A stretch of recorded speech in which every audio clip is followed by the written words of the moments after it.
We're going to be talking to Santos Bonacci. I hope I said that right. Correct. Sweet. All right. So tonight's show is going to be called The Zodiac Within. We're going to be talking about the Zodiac and how it relates to your body. I know a lot of people's heard the term as above, so below. We're going to be talking about that. Jesus also mentioned the term on earth as it is in heaven. So without further ado, we have Santos Bonacci here now. How's it going, brother? Great. Yourself, Truth Seeker? Going good, man. Just had a long day of work and got everything ready for the show and excited about it. There's a lot of people who follow my work and my music who's looking forward to it, and we got some people in the chat room as well, man. Just glad to have you on the line. Excellent. I'm honoured. I'm absolutely thrilled and honoured, and I'm all warmed up. Good stuff. One thing that whenever I spoke to you a couple of weeks ago about the show, I wanted to talk to you about and get some information on Ezekiel's wheel. Now, there's a lot of people, who say that means a lot of different type of things. A lot of people even take a stretch in the ufology community and say that Ezekiel's wheel is a UFO and different things like that. And I kind of thought that that was the case. And then I did some more research, and I found that Ezekiel's wheel happened to be the Zodiac wheel. Is that correct? Yep, absolutely. Everything in the Bible, every single word, thought, expression, law, poem, song, whatever you see written in those two, between those two covers, the front cover of the Holy Bible and the back cover, is pure, unadulterated astrology. Astrology is the mother of all sciences. Until one can know that, then it's impossible for a man to be complete and to reach hero stage and to ascend. This is the big conspiracy against mankind by the controllers ever. The biggest thing that they've stolen from us, and it's provable that astrology and all of its recognizable symbols are the most religiously recognizable symbols that exist. And it's provable that Hinduism, Islam, I've done it. I've proven that Christianity, all of these great churches, they all go back to their mother, astrology. They are all based and come out of astrology. They spring out of this, and it's undeniable. Even our secular world, we have Sunday, Monday, Tuesday. These are the 7 orbs. The 7 days of the week are the 7 orbs in our solar system that we can see with our physical eyes. So even on a secular level, and I can give thousands of examples, man, it goes forever. But biblically, it's signed and sealed. There is nothing but astrology in the Bible. Now, I've busted that probably more so in my latest series of presentations, Syncretism. Syncretism proves this beyond a doubt. If you need more proof than the 12 hours that I've put in those 3 presentations, then I think we're dealing with either a moron or a denier who just refuses because they want to be plain and simply just stupid. It's beyond stupidity. There's enough proof there. I mean, and the thing that frustrates me is that I've really, with all the proofs that I've put in my presentations, I have left so many out, and I'm just wondering, where am I going to get the time to share those one day with humanity? Because all I do is study this. I just study and study and study and research. And I find all the answers. And we're all capable of doing that. But what has been the most beautiful discovery for me is that the Bible is pure astrology. Let me give you some examples, okay? Now, I've done Your Bible is the Holy Land, so I've shown that the Bible is all about biochemistry and Your body is the holy land. Undoubtedly, it's the holy land. There is no other holy land. The Jordan River is in there. It's the spinal cord. Orion is in there. The Jesus, the Saviour, it's your optic thalamus, the third eye. And when you should decide to wake that up, then you will know who Jesus is. It's you. And the Gospels are all about you. It's your story of your ascension and how you saved yourself. From what? From ignorance, the lower mind, unconsciousness, getting around like an animal, repeating erroneous opinions because we're educated. Oh, I've got my PhDs. I can talk about this and that. You'll find that people who've been educated in this system are still unconscious. Because education is based on empirical reductionism, or gathering information by sense perception, really. Thinking through the senses. How erroneous. And we've been warned about leaning on our senses in all of the scriptures. And it always says to know thy God and do not forget the law of God. Well, that means your higher mind, because you are two-natured. You are God and you are animal. And that's what we call a human being. So which one are you going to relate to? Well, by your actions you will be known, you see. By your fruits you will be recognized. Mm-hmm. Good trees produce good fruit. And so look, as you look at the Bible, you see that all that biochemistry, and that's beautiful. But then you see the astrological stuff. Look at the characters, for instance. We have Jesus, who turns up 2,000 years ago. Hello, right on cue with Jupiter Zeus, which is where the name is derived for Jesus. Jesus. It's a merger of the two gods. It's the same god. One's Greek, Zeus, and one is Jupiter, the Roman. Now, that's the guy who turned up. Only we're looking down on the ground for someone historical. But it was upstairs. Everything is upstairs. So, Zeus, you see, Zeus is the saviour because he defeated his father, old man Kronos, Saturn. He castrated him and defeated him. So he has always been the perennial saviour.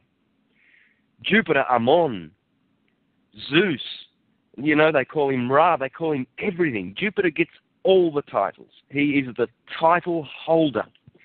And in the scriptures, his name is Jehovah. Jupiter, Jehovah.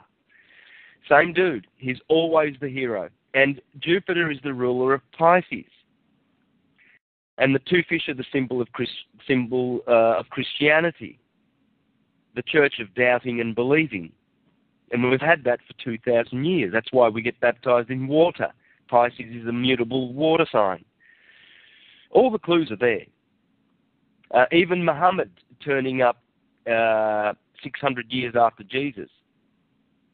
Well, that's Venus. Venus exalts in Pisces. See, when you know your astrology, you know who's going to turn up historically. The last two saviours that have turned up were Muhammad and Jesus, 600 years apart from each other. Well, this fulfills the doctrine of the coming one, the doctrine of the avatar, because this solar system produces geniuses that men or women, men and women, who saved themselves by following certain procedures that were established in Egypt and Atlantis many, many years ago.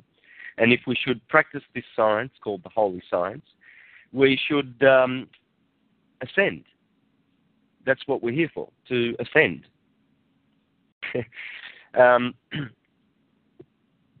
And these men, they turn up, and the last two we've had were Muhammad and Jesus. In other words, Jupiter and Venus, the rulers of the age. Before that, we had the sun exalting in Aries and Mars ruling Aries. We'll look at those two characters then, shall we? And see if we can find them in the Bible. Well, Mars backwards is Ram. Ram backwards is Ma. Ma is the root of the word maritime, marine, water. It's all the water stuff. You see, water is one of the elements of creation. It refers to negative electricity, magnetism. And fire, the fire element, that is the positive electric energy. And these two energies are the only forces. Electricity is the only force in the universe that builds all of the visible things that you can see with your eyes. And electricity has that by nature of being positive and negative. So it's electricity and magnetism. Now,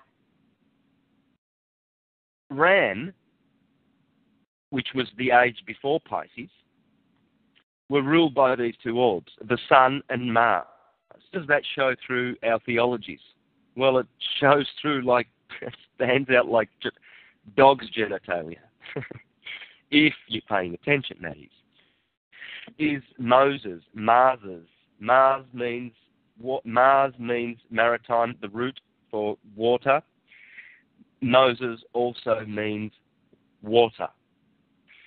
Moses turned up in the age of Aries. Moses blows the ram's horn. Moses kills the bull. The bull is Taurus, the previous age. The bull has a star in it called Aldebaran, which is short for elder brother Aaron. You see, Moses' elder brother was the high priest Aaron. Yeah, it's Aldebaran, the eye of the bull. You see, Aaron builds the bull of gold and says you must worship this. And Moses says, no, destroys it and blows the ram's horn and says, we're going into the age of the Lamb of God. And it's all talking about astrology. This is pure, the best astrology. There ain't no better astrology than this on the planet. This is the best. The biblical astrology is absolutely the best. And any astrologer out there who is not familiar with it is not the complete astrologer. You never will be unless you know Bible astrology, because it kicks butt. Every other system's butt. Not that the others are deficient. They are equally capable of speaking the beautiful astrological language as the Bible, but the Bible is a masterpiece. And so Aldebaran, elder brother Aaron, he was the son of Levi. You see, these were Levites. Moses was a Levite. Aaron, his brother, has to be a Levite. Who was Levi? Levi was the twin, remember? Simeon and Levi, born from the same mother. They were twins. They had to. They were born of Leah, you see. And this is significant because Levi, the twins, is the Gemini age, which is before Taurus. So you see, that's Levi giving birth to the older brother Aaron, Aldebaran, in Taurus, and then Moses rocks up and says, nah, we'll have none of that. We're going to the ram, and I'm going to blow the ram's horn. So, I mean, this is just a little snippet. That was just a little snippet of how the Bible works and how astrology works and how they sync together. I can give you more, but I thought I'd have I'd just get some questions in there, or I don't know how your show works, so I don't just want to rave on. No, man, that's good. That's a great introduction for some of my listeners who don't really know what kind of work you do, man. And definitely put in your work, and you've definitely done your research, man. Let's get back to the Ezekiel's wheel. Can you tell us a little bit more about that? What you found out? Well, basically, this is a vision of God, and in chapter 1, in the first chapter, in verse 6, it says he was describing the beast. From verse 4, it says this is the vision of the chariot of Yahweh, or Jehovah. From verse 4, it reads, there the hand of Yahweh came on me. I looked, a stormy wind blew from the north, a great cloud with light around it, a fire from which flashes of lightning darted, and in the center a sheen like bronze at the heart of the fire. In the center I saw what seemed 4 animals. They looked like this. They were of human form. Each had 4 faces, each had 4 wings. Their legs were straight. They had hooves like oxen, glittering and polished like polished brass. Human hands showed under their wings. The faces of all 4 were turned to the 4 quarters. They touched each other. They did not turn as they moved. Each one went straight forward. I'll continue in a minute, but this is pure astrology.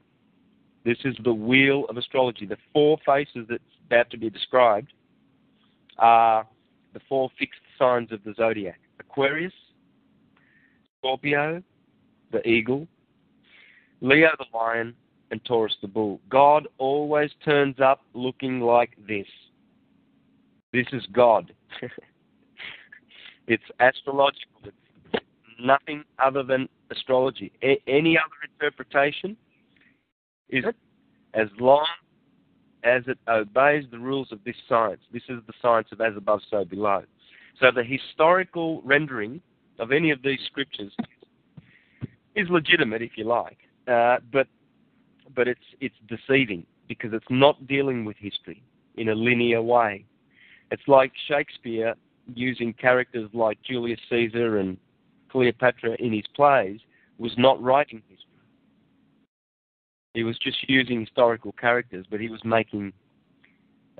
playwright, so he was not dealing with that kind of truth. It's another kind of truth. It's spiritual truth. It's the hidden truth. And that's how these scriptures should be taken. So continuing on, Ezekiel says, each one went straight forward.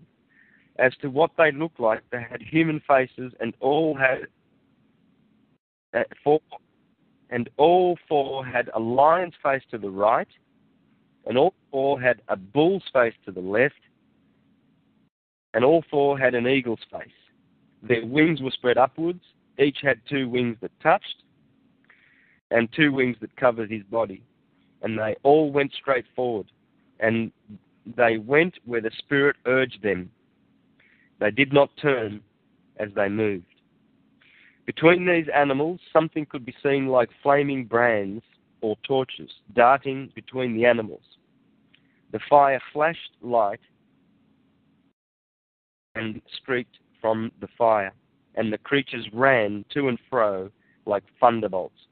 Anyway, here he is explaining how between these animals you can see like flaming brands or torches. These are the 7 orbs as they go through the planets, you see, the flaming torches. And this is why Aaron, the high priest of Taurus, he always officiated with 7 candles, because Taurus has the Pleiades in them, the 7 sisters. And the altar where Aldebaran, in other words, Aaron, is officiating, comes from the word altor. Altar comes from altor, which is the Arabic name for Taurus.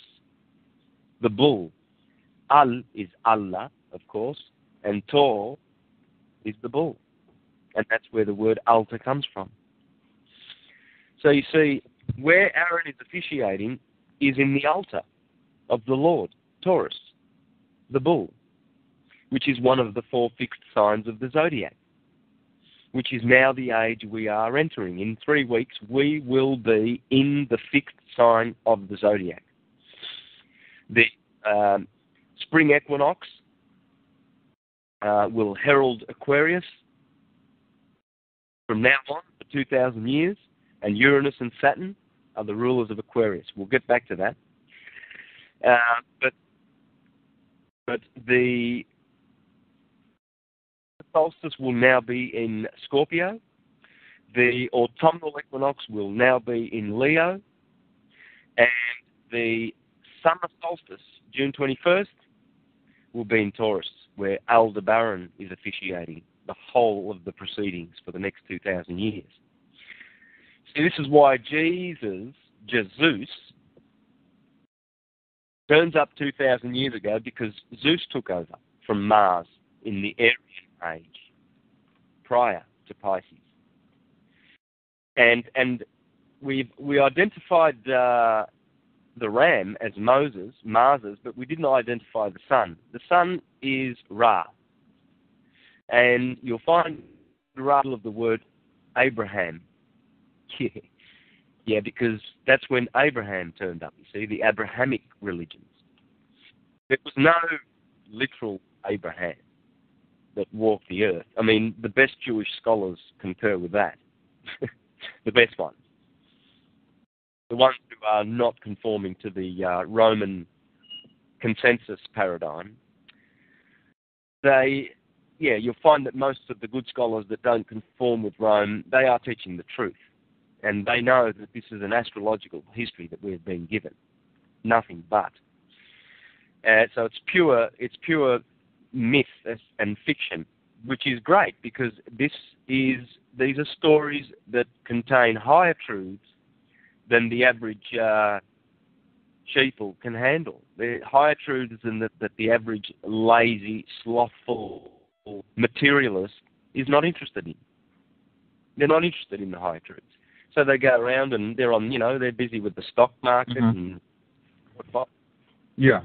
That's it basically in the scriptures. It talks about the flesh and the spirit. It's the higher nature and the lower nature, right? That's it. That is exactly it.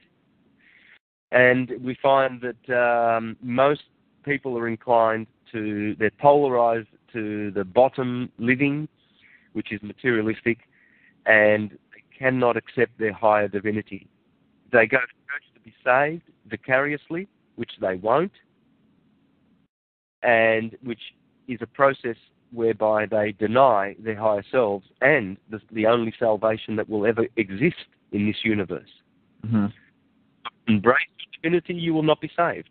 And if you deny your divinity because you think you're an atheist, well then you're lost.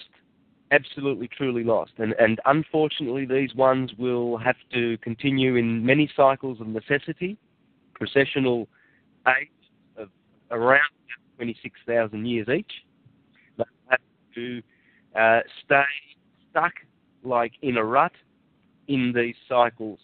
Aquarius is a sign whereby many will be saved. Many are going to receive the fixed air nature of Aquarius in the right way. They are ready and prepared, but many are going to into the Aquarian age like a car 100 miles an hour slamming into a brick wall. They're not going to get it, and they are going to eventually they'll perish. But what that means is perish from the scene and vibration that is the new world that is coming. So there's going to be a parting of the ways eventually. I don't know, immediately around the time of beginning after 21st of December. Mm-hmm. Let me ask you this. I was watching a little bit of the documentary you was a part of, 2012. What was it? The Crossing. I was watching a little bit of that, and you guys spoke slightly about the New World Order and the agenda, and there's this notion, and I know you've heard of it, that a lot of people believe that the stuff you're talking about, it's they call it New Age or whatever. I for one know that it's I guess they try to call it that to categorize it and demonize it, but we know that the concept you're speaking about is way older than any religion is on the face of this earth. This is this is the holy science. So with this agenda and everything that's going on, and people know about this Illuminati doomsday stuff that the government has planned and different things like that, and just taking away our rights and things. Many people see some of the things you're talking about, some of the things that a lot of researchers are talking about as being puppets for the New World Order, or who is to bring in a one world universal religion. What do you have to say about that? Yeah, the true controllers of the world are very, very clever. They have built like a system whereby they have that are supposedly the most powerful on the planet.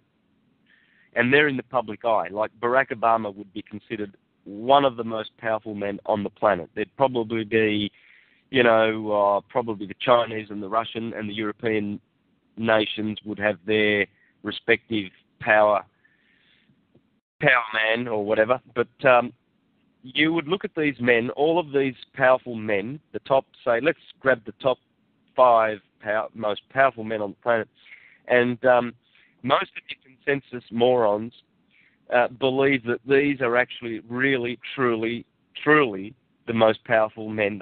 They hold the most power on this planet. Well, that's just a crock.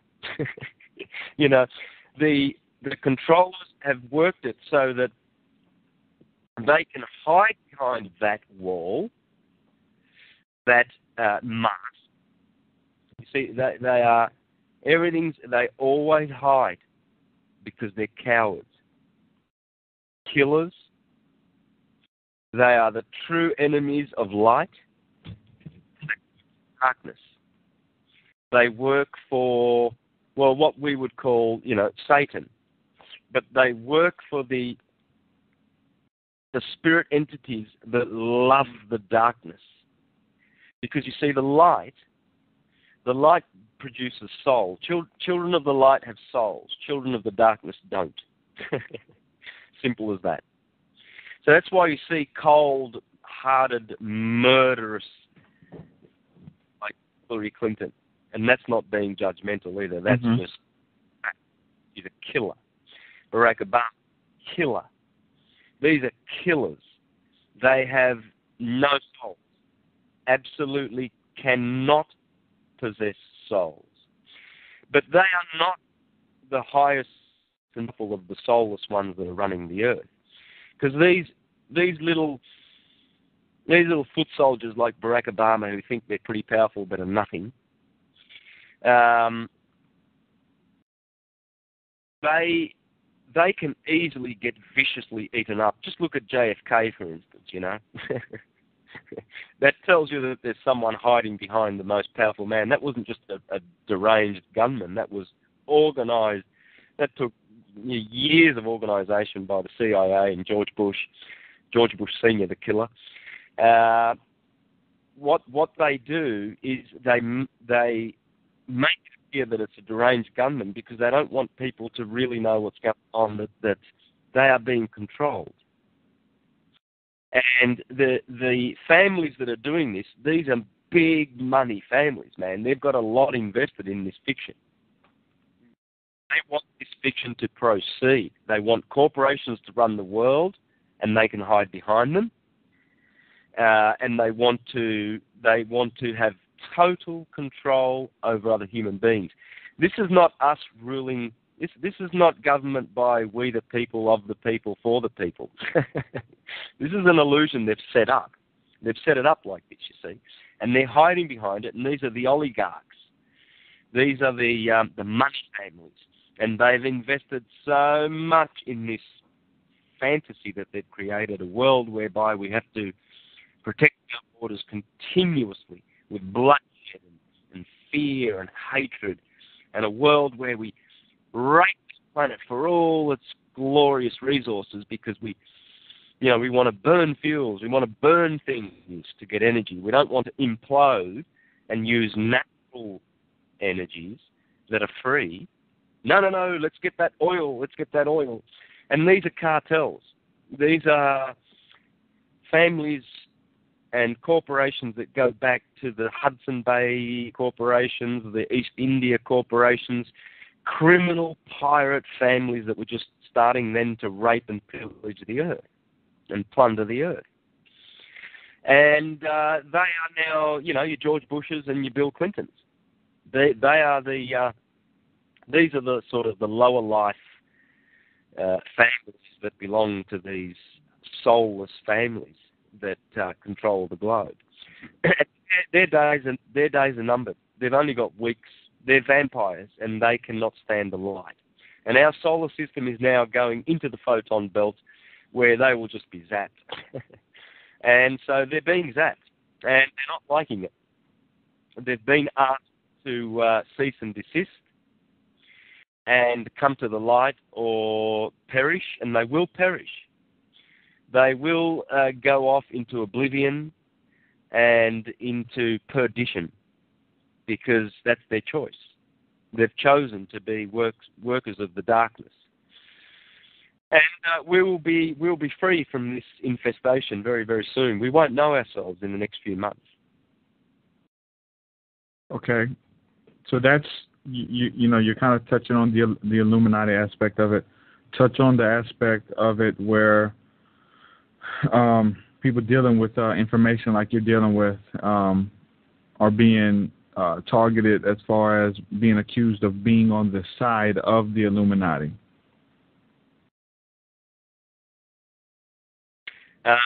Who would that be that's being accused of being on their side? Well, anybody dealing with ancient knowledge, ancient wisdom, whether it's anything that, the research you're doing with the Zodiac, synchronicity, anything which they deem New Age or occultic type stuff.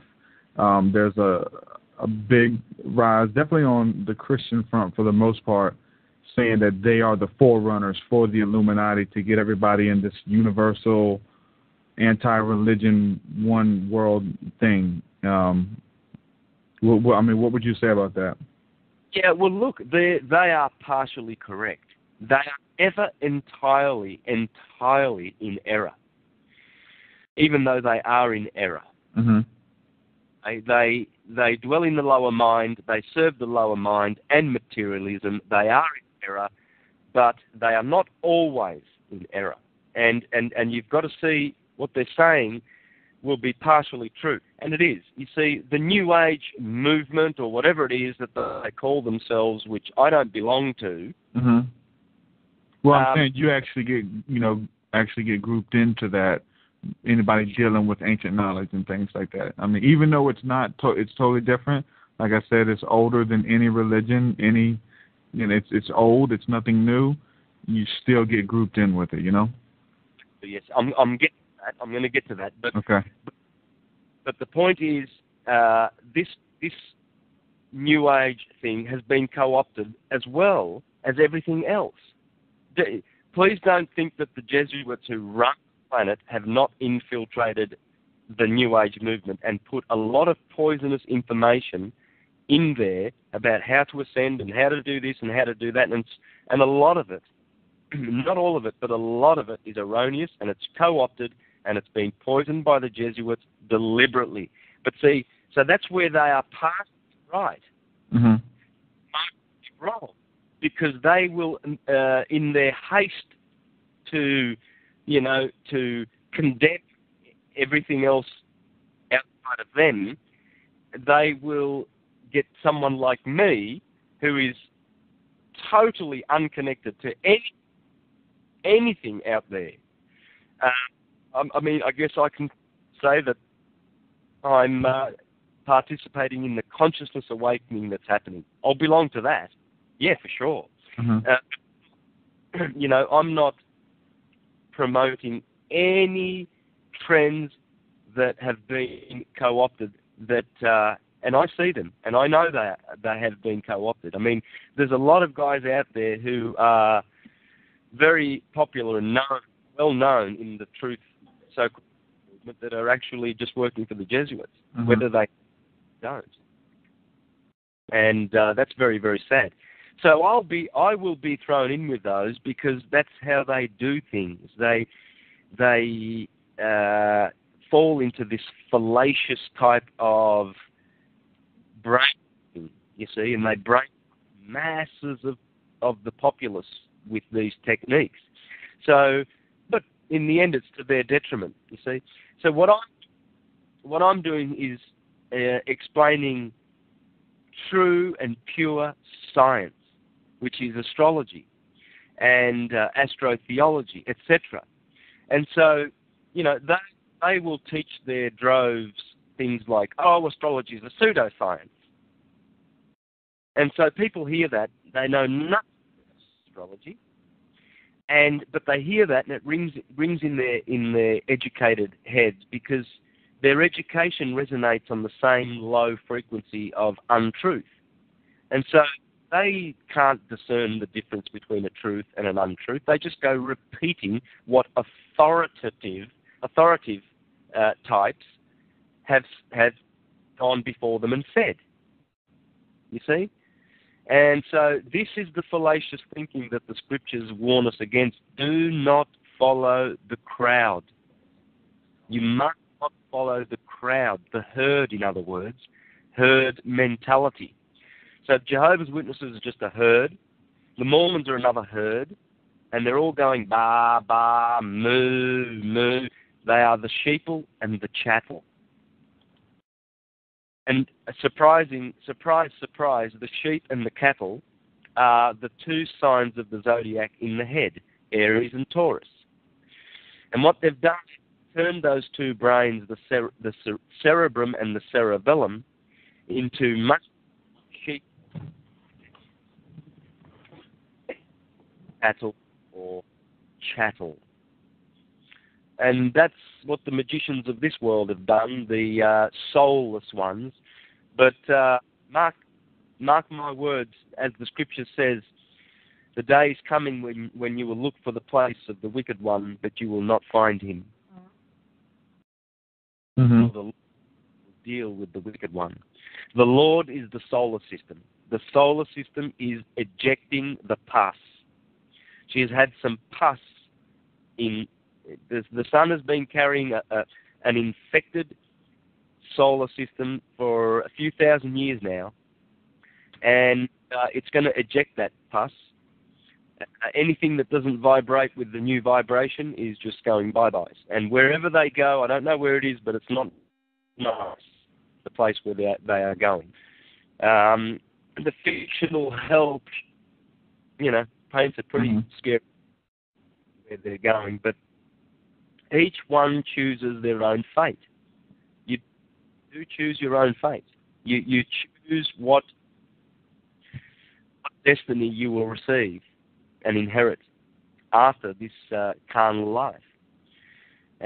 Because when one is in incarnation, that is the opportunity for growth.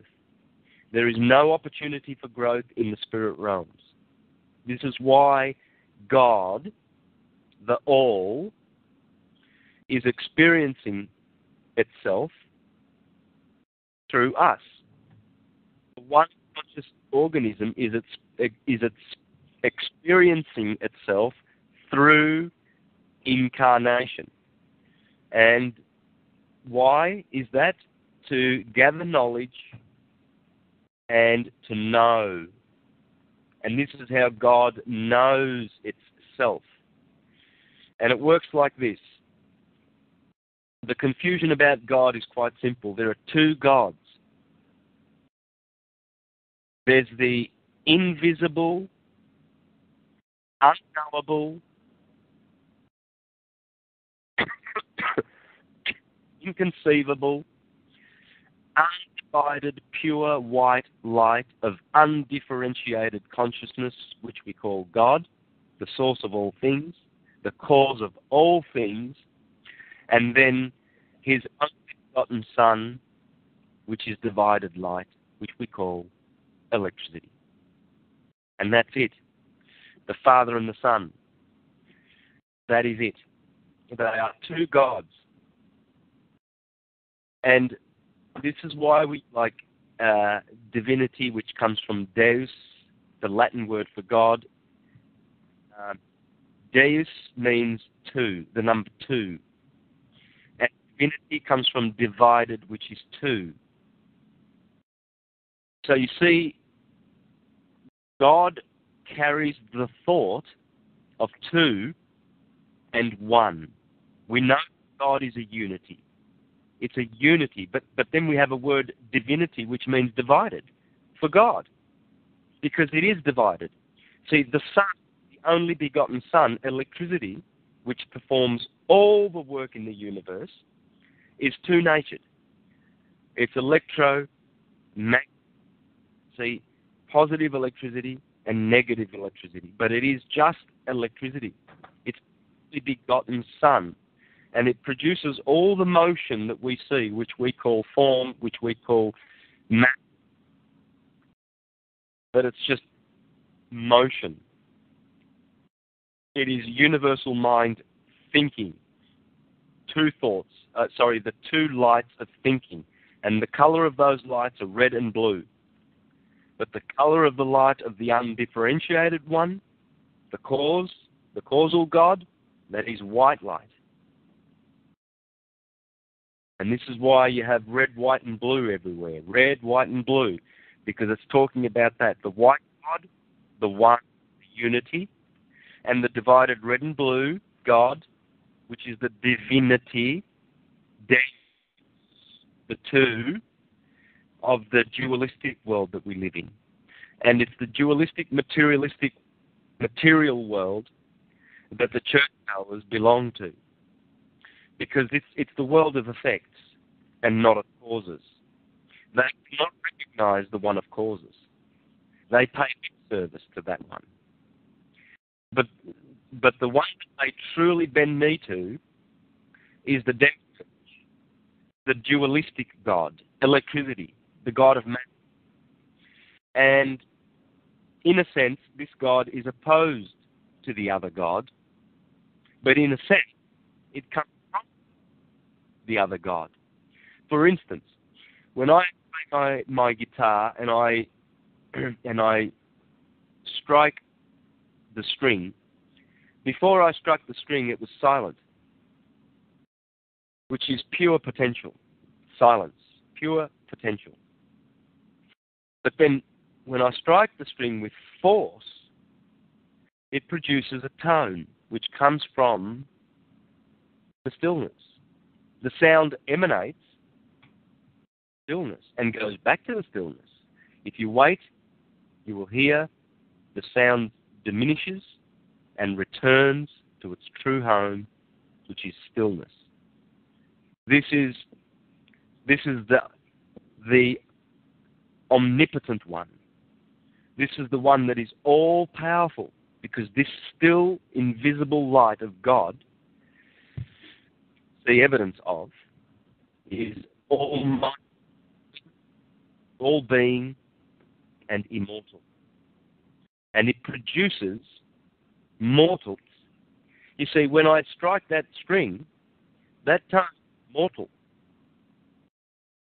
Because it comes and then it goes. I might play a nice tune on that string. I might play a nice, sweet little melody, but then it disappears. The melody disappears. It was an effect. It was beautiful. It was wonderful, sensual, exciting, but it was only an effect. Back to the cause, where it comes. And this is where science has lost its way, the religions have lost their way, because they do not acknowledge that one. And they kill the prophets of that one. They stone them. They throw them in mental asylums. They deride them. Get them out of the way. They don't want those ones to be presidents of America. They want the insane ones to be. You see, all these statesmen and politicians, there's a lot of good men there, but they're still in the lower mind. They must be, because they're serving in that capacity. When you serve in that capacity, you are proving. Yeah. When you a corporation, you are proving that you are in a lower mind. And so, but most of these men are, they're criminal-hearted. They are criminals, and we have them in government. And it's time now to begin rulership by the people, of the people, for the people. And we can do this by ignoring their system, ignoring it, letting it bye-bye, because it's going bye-bye. I fully agree. Let me ask you this.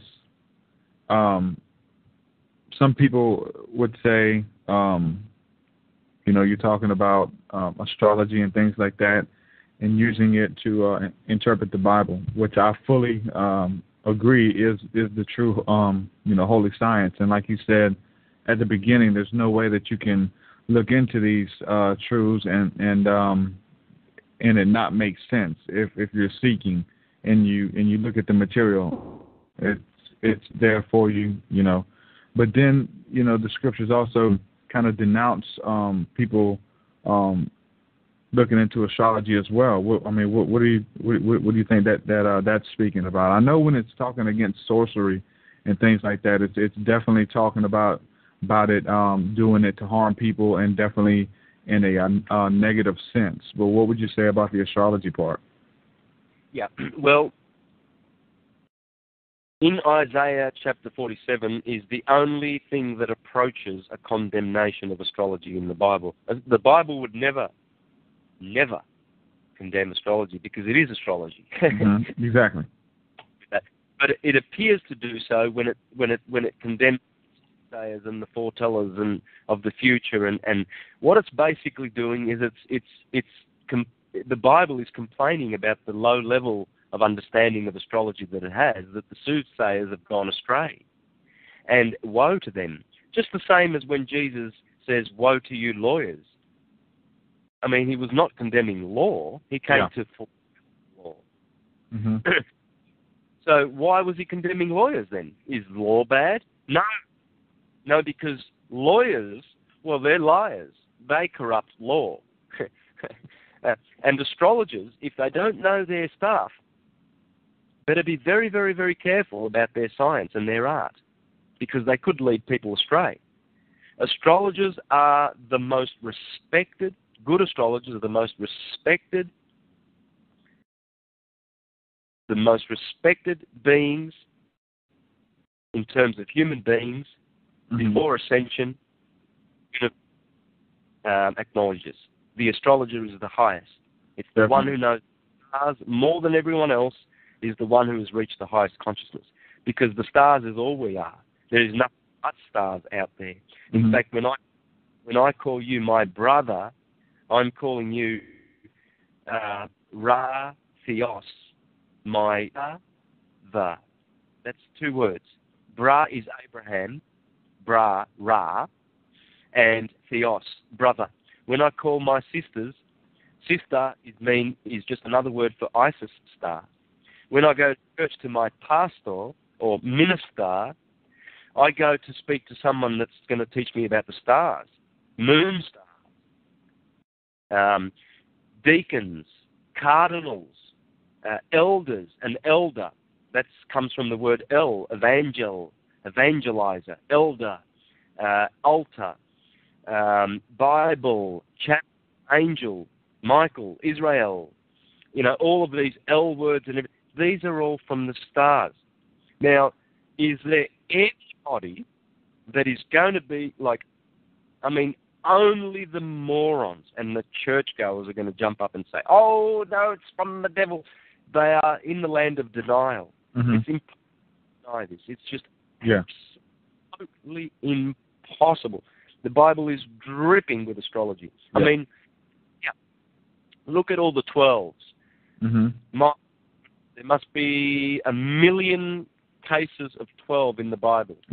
Start Jesus and his 12 apostles. The 12 posts of the sun. Israel and his 12 children. There's always twins in there. Simeon and Levi, Thomas and Didymus, Jesus, twins. There's always a loose woman. James and John. James and John, exactly. The list goes on because it's talking about Gemini. It's talking about Sagittarius. It's unbalanced in seasons, the 4 Gospels, spring, and winter. And this is Sun Ra as he goes round and round and round. And we watch this. We watch this story. But all you've got to do is look up. Everyone has forgotten to look up. They're looking down. Nose. Definitely. Working for each, struggling. We need to look up and remember the law of God. We've forgotten the law of God. The law of God is the Torah. The Torah is the tarot. Tarot is the rota. The rota is the wheel. The wheel is the will of God. Astrology is the will of God. We, besides, that have forgotten it. Yeah. Totally agree. And you know, with that being said, you were talking about those who, you know, study the stars, you know, would be those closest to ascension, and those, you know, is what your pastors and your ministers are supposed to be doing. Even whenever you look up in the Strong's Concordance or look in the Hebrew word for prophet, you get the word seer. Even Samuel was called seer. There was a bunch of seers in the Old Testament. If you look up that word in the Hebrew, the word seer, it means a stargazer. You can look it up for yourself. Samuel the seer, he was a stargazer.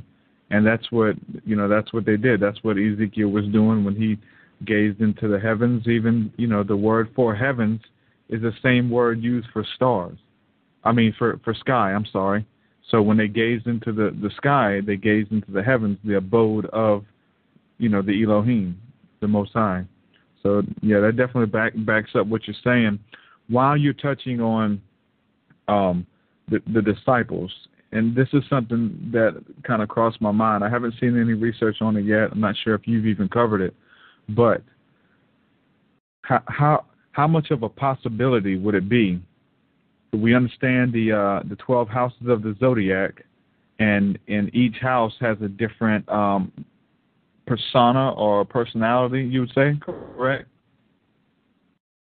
Absolutely. Okay. Yeah. Well, let me ask, if they have their each one, and people who are birthed under that sign tend to carry different personality traits and things like that. Those 12 houses of the Zodiac lined up with the 12 disciples, which I know they represent. Would you think, or does their personality fit with each house of the Zodiac?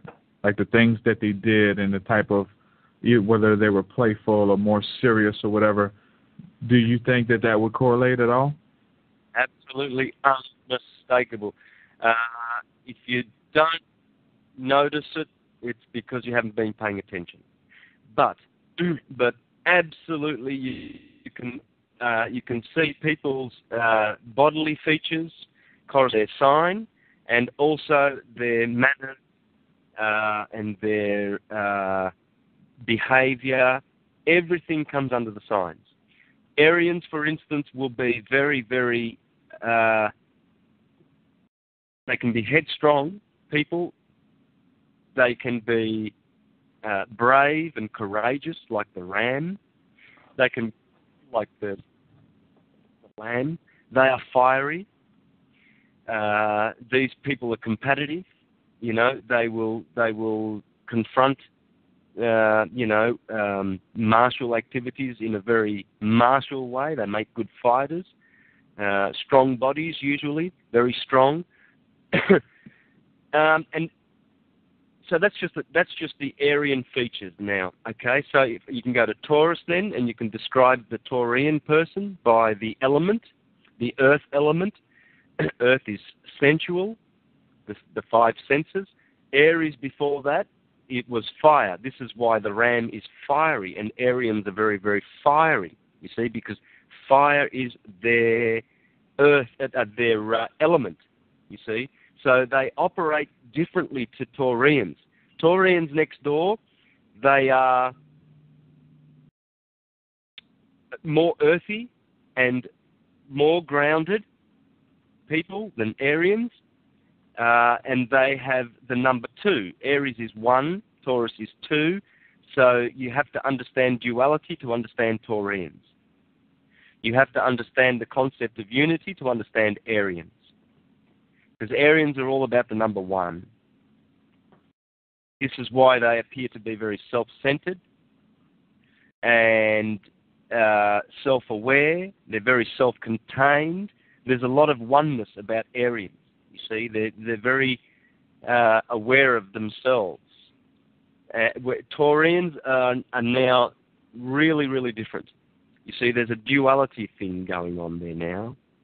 And Taurians have the earthiness that brings them down to the ground. Venus is beautiful. So especially the women folk are very beautiful. Taurian women, beautiful. You know, very, they've got the bovine eyes. They have nice round, big eyes, and they glitter like Venus, you know. And usually Venus is always near the sun.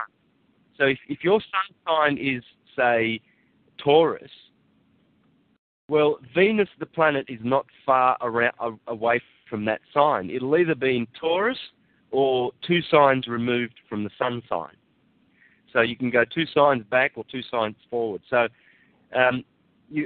so just going on those figures, you know that a lot of Taurian women are going to be very, very Venetian and beautiful, because they will have they will have the planet Venus in either Taurus, or more likely to have it in Taurus or Aries, which is the face, than a lot of other signs.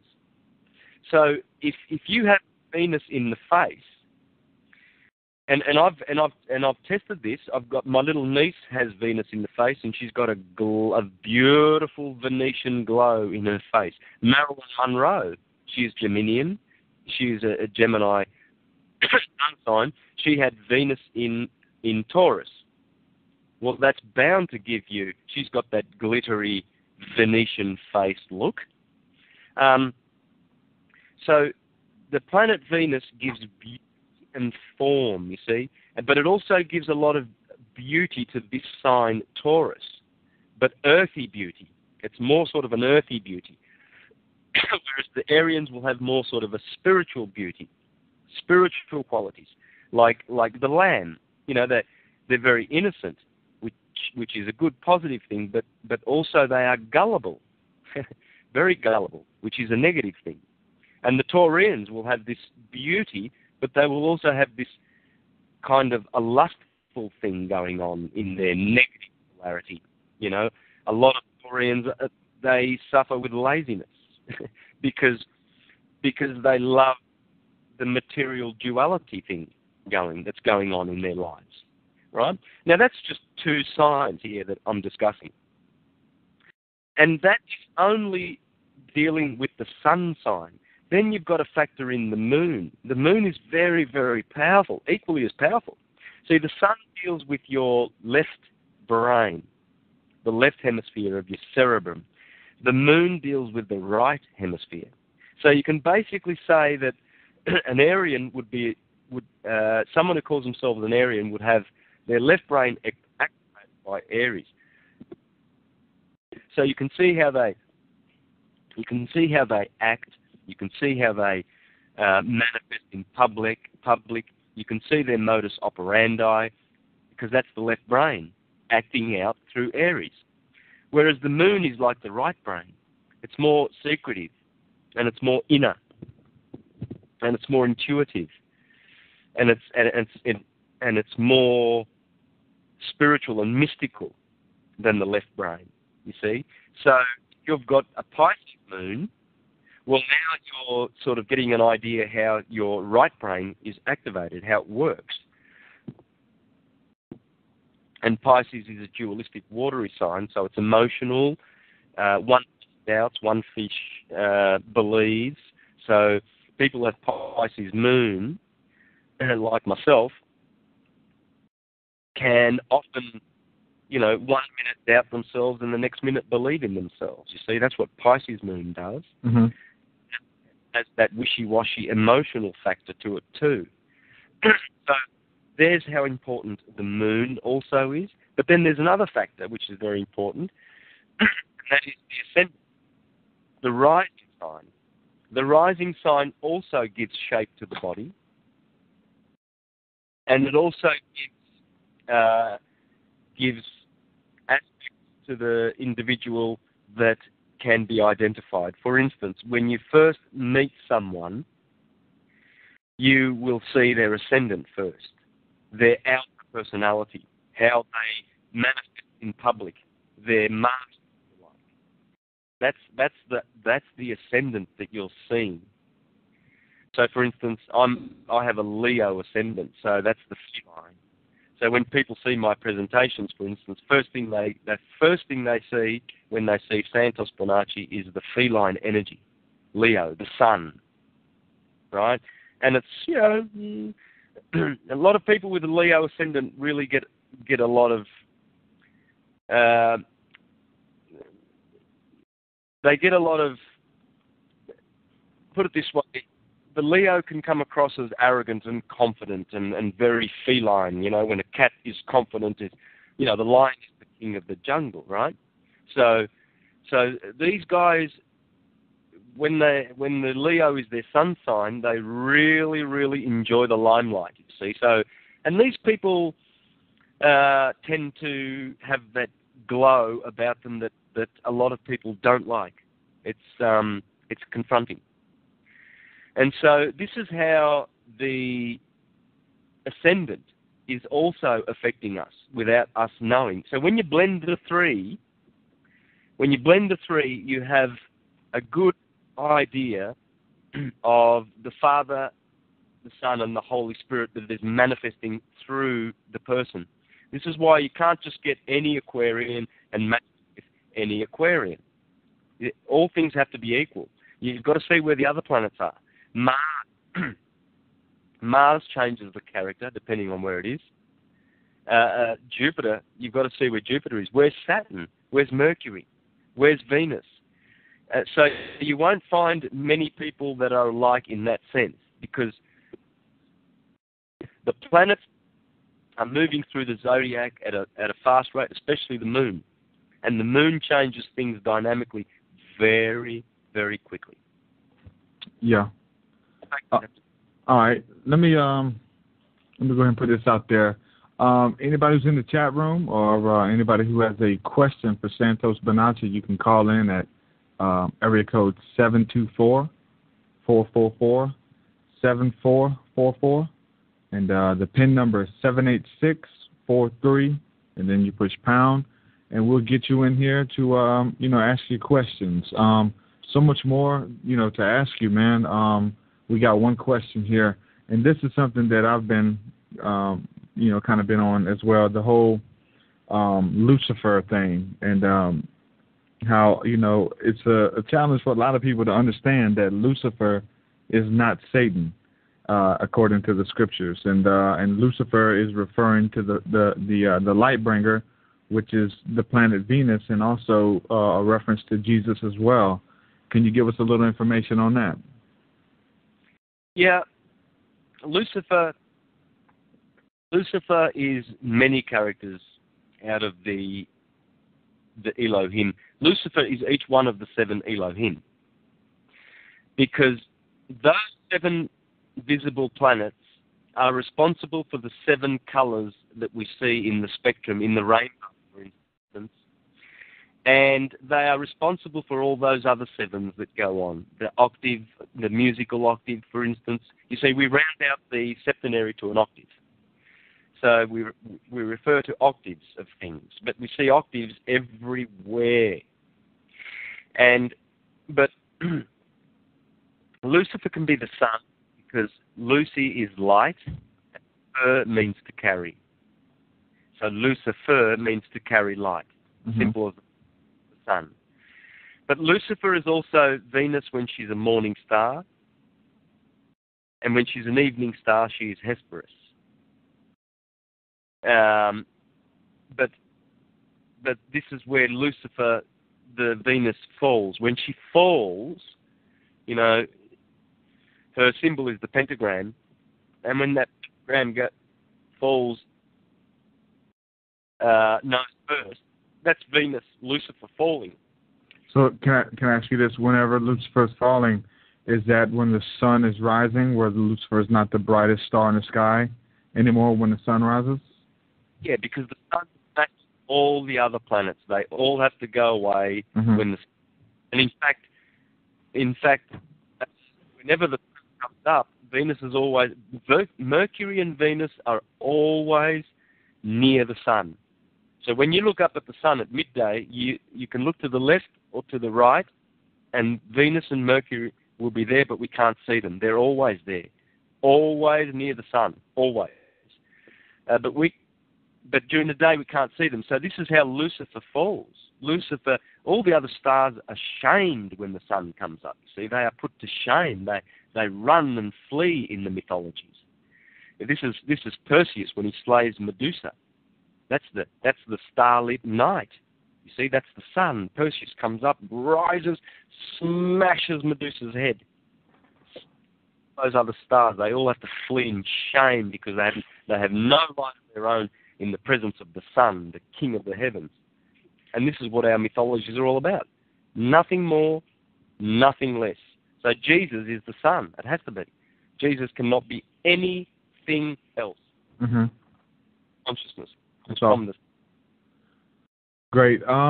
We have a caller, and the caller's been waiting patiently. I believe we have Matthew on the line. I think Matthew has a question. You there, Matt? Yeah, I am. How's it going, man? Pretty good, actually. Thank you again for having this call on. I love Santos. Yeah, I was going to say, if you got a question, yeah, go ahead and ask, man. What's up? Yeah, I was wondering, actually, one question since you're on the Lucifer thing. What do you think about the connection between Nebuchadnezzar and Lucifer? Like, is there a connection there? The original head of gold? Yeah, look, Nebuchadnezzar, of course, the biblical Nebuchadnezzar, which seems to correspond with the historical Nebuchadnezzar, but really does not, is actually, the image that he saw is actually the image of the cycles that we live in. And you see, when Nebuchadnezzar was struck for 7 years and became like an animal, and then his kingdom was restored to him, you see, and he saw the vision of the tree that was chopped, and then they put a ring around the tree for, I think it was 7 times, the times of the Gentiles. Anyway, this 7-year period of being like an animal, this is representing all of us human beings that are incarnated, and we become like animals until such time as we awaken, you see. And all this is just imagery of our ascension. This is all the books are talking about just is our story of how we are the heroes that pass through, as the sun passes through the 12 signs of the Zodiac, we also are completing the law of God. We have come to fulfill the law of God, the wheel, the Zodiac. We've come to walk in it, in the flesh. We are walking in the 12 signs. In fact, our body is divided into 12 segments from Aries at the top of the head and Pisces at the bottom of the feet. And the gold is up the top, because Nebuchadnezzar's image had a head of gold. Well, that's because the sun is the head. The sun exalts in Aries. You have silver breast. Well, that's because the moon is in the breast, Cancer. And then you have the bronze. Well, that refers to the copper of Venus in the kidneys, in Libra. Venus rules Libra, and Libra is the kidneys, and that's copper or brass. That's interchangeable. Brass and copper are always interchangeable in the mythologies, and Venus is the ruler of that. And then the iron refers to the feet, which is Pisces, the Iron Age. And it's mixed up with clay, and it's mixed, and it's unstable. Well, that's what it's referring to. It's referring to us going through the age of Pisces and being transmuted. But to answer the question about Lucifer and Nebuchadnezzar, Nebuchadnezzar falls like Lucifer falls. Everything falls because everything is cyclical. And the other thing which I didn't finish to say is that Saturn, otherwise known as Satan, is Lucifer, because Saturn has also fallen from his glorious prime position in the solar system, which was a glorious position, and somehow was dethroned by Jupiter and placed in a dark, cold position in the outer limits of our solar system, where his vibration is harmful to mankind rather than beneficial. And so this is why Lucifer also has fallen in that sense. So all the planets take a dive. They all fall. We all go through cycles. It's just talking about cycles. That's all the Bible's talking about, and how we are the main character. We are Samson. We are Abraham, Isaac, Jesus. Take your pick. If you've got a favorite, run with your favorite. Yeah. That's awesome, man, that you say that, because just personally, like reading the scriptures in the past, I would read stories about the fights that the Israelites had with these other armies and stuff like that. And as I was reading, I was getting this revelation of myself and how they fought with them, and it was a picture of an obstacle that I had to face in my life, in the same way that they fought with those other nations and they had snares for them and things like that, was like correlating. The synchronicity was amazing, and it happened time and time again, reading the different battles in the Old Testaments where, like, for me, when I read it, illuminated different situations in my life that I was going through, man. So I definitely can see what you're saying as far as you are each character. You will pass through the Jordan. You do have a golden calf that you will eventually have to bow down to and then get back up to and keep walking, and you will face the giants and all these things, man. It's amazing. It is amazing, and when you find this out, then you realize you have the mystical key. You have the mystical key, and you understand all of the mythologies, nursery rhymes, legends, fairy tales, all of those books. You have the key now, and the key is simple. It's all about the stars and astrology, and it's all about what's out there that we're not paying attention to.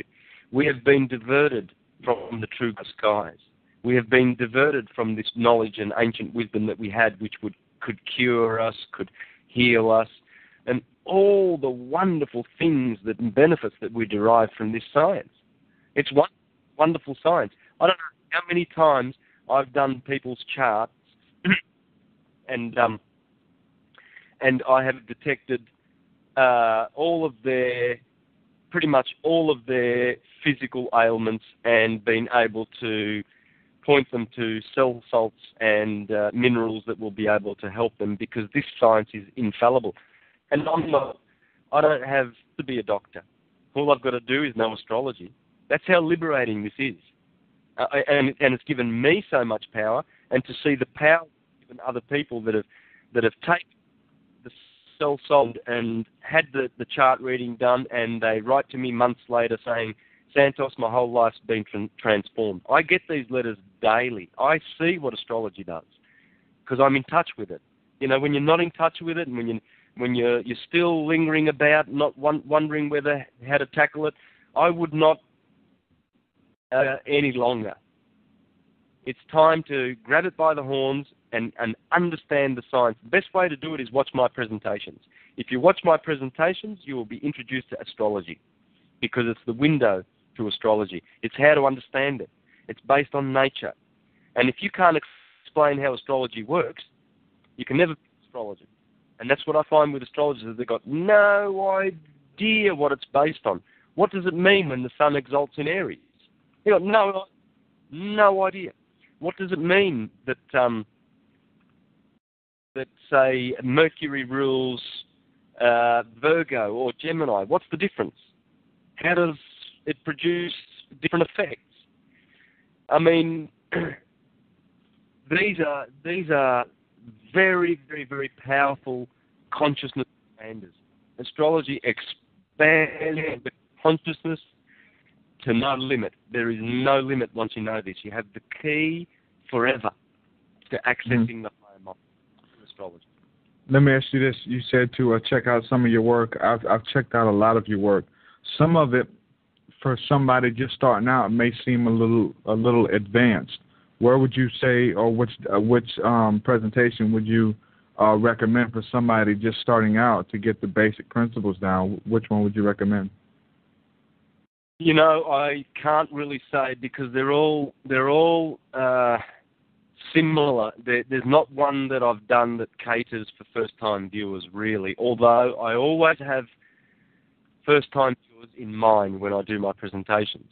And so I baby them down, and I really, really dumb them down, my presentations. You know, not ridiculously. It's not like kindergarten, but I really make them simple. Mm-hmm. And if anyone is ready, they can watch any one of my videos and they will understand them because they are simple enough. They're deep, on the one hand, they're deep, but explained simply. No highfalutin words, no registry words. I'm using words that we all know, and I'm using graphs that are simple, and I'm not trying to impress anybody with my knowledge.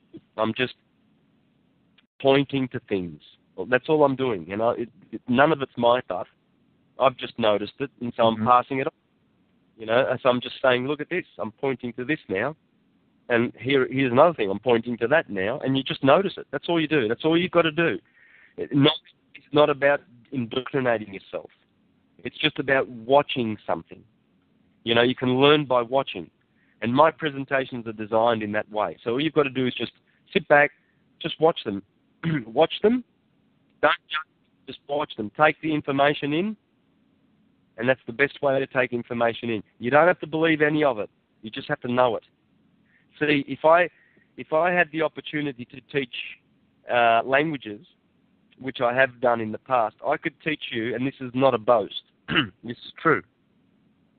I could teach you to speak Italian, French, Portuguese, and Spanish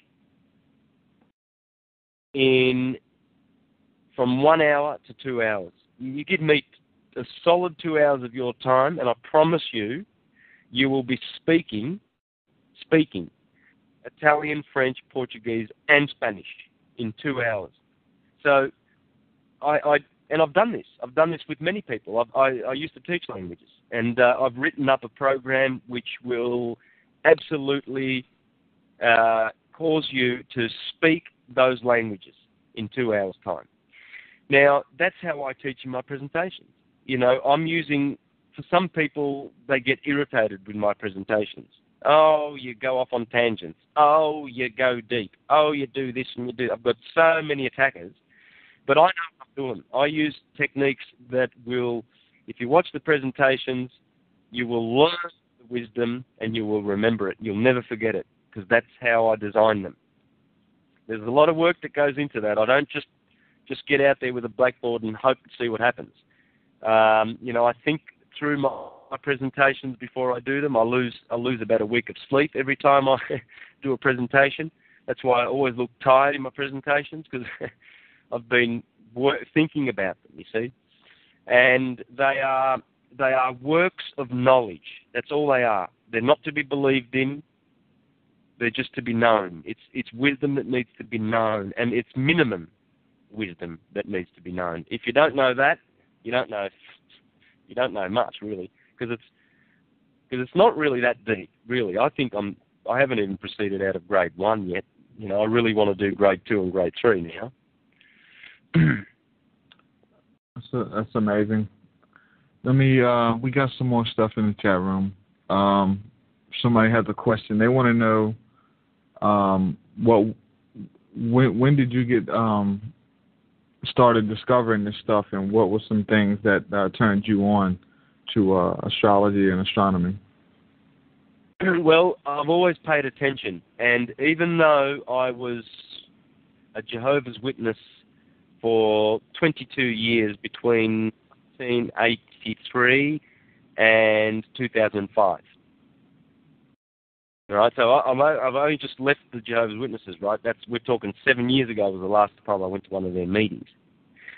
But while I was there, I studied the Bible, I learned languages, I learned everything I know. I haven't been anything by anybody on this planet. It's all self-taught. Music, I'm a professional musician. I've taught myself how to play the guitar, other instruments, but I make a living from playing the guitar. And I'm self-taught. The same is with this. I was always into theology. I believe and know theology is an important subject. You can't talk about it. It's as important as law, health, science, and all the other biggies. Theology is important. Not churchianity or any of the churches. No. Get rid of them. Walk out of them because they are in deadly poison. They are clubs, common. Mm-hmm. Yeah. Theology has always been important to me since I was a little child. So I studied the deep books, and I cut my teeth on a book called The Two Babylons by Alexander Hislop in the early 80s. The Two Babylons? Sorry? Was it his book, The Two Babylons? Babylons. Amazing book. Yeah, my version of that is very, very old and marked because I've read that and read that and read that and read that. And I did that because it was the only source that I had really that really went deep in deciphering all the symbols, who is Cain, who is Nimrod, who is Abel, Osiris, Dionysius, and this guy did it. Now, I didn't understand it back then. I didn't understand any of the things that I was learning. I've only understood astrology and astrotheology in the last 7 years. That's it. I woke up 7 years ago. And I've only really put all of the information that I've presented on my presentations in the last 2.5, 3 years. And that's the result of many lifetimes of loving this subject, I guess. But also in this lifetime, I've really, really paid attention. Theology means a lot to me, and philosophy, and I really want to know. I am a person who really hungers to know. Not to believe and follow, and just to know. You see? So I often say to people, you don't need belief to speak English. You just have to know. And that's what astrology is. You don't need to believe it. Oh, I don't believe in astrology. We don't need to, moron. You need to understand it. You need to know the language. You don't believe in blues guitar or jazz guitar. It's just a language. You might not like it, but it doesn't make it a pseudo-language. Blues is not a false musical expression just because the jazz musicians say it is. Oh, we don't like blues. We don't like jazz is the best. Jazz is all there is. Blues is a pseudo-music form. Doesn't exist. You'd be a moron if you went around talking like that. And yet we allow churchgoers to, vomit their stupidity over us when they pontificate on their high horses. Oh, that's from the devil, that is. How dare creepy, dumb idiots speak like that, and how dare we... Yeah.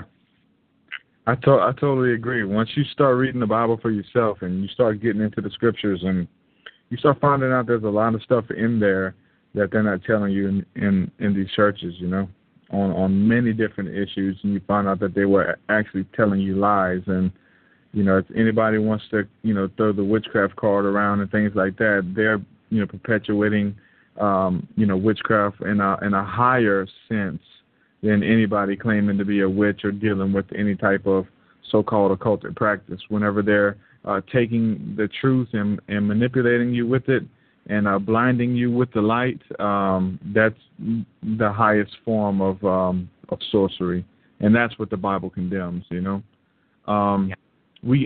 So we still have Matthew on the line. I believe he has a couple more questions for you. You there, Matt? Yeah. Before I ask my next question, I just want to say first, actually I want to apologize because just like Derek had brought up earlier about people saying that anything related to astrotheology is Illuminati propaganda and whatnot. I used to be one of those and had actually spoken against you a couple of times before my awakening, so I want to apologize for that. But oh, wow. Yeah, great to hear. My next question is about the four beasts of Daniel, and if you believe they pertain to the four gas giants in our solar system and the inhabitants of the gas giants, or if they are other entities elsewhere. Look, that's possible, but I don't know. Because you must remember that the scriptures have 7 levels of meaning. Otherwise, they would never qualify as scripture. They would always just be ordinary literature. That's how the Bible gets to be king of the mountain when it comes to scripture, and why, it has been revered, even though more bloodshed has been caused by that book than any other book because of the misunderstanding by the morons who think they understand it. They're just a bunch of killers. But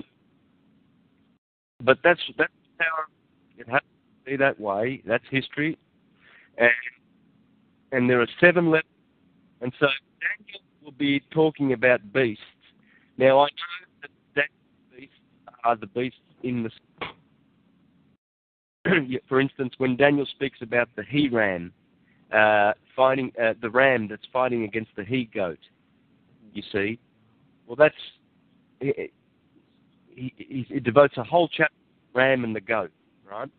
And he refers, it's sort of pointing to Alexander the Great and Cyrus the Mede, the Persian. So it's alluding to them, but it's in fact dealing with Aries the ram in the sky and Capricorn the goat in the sky, because Aries sits on the equinox, Capricorn sits on the solstice. It's the sheep and the goats.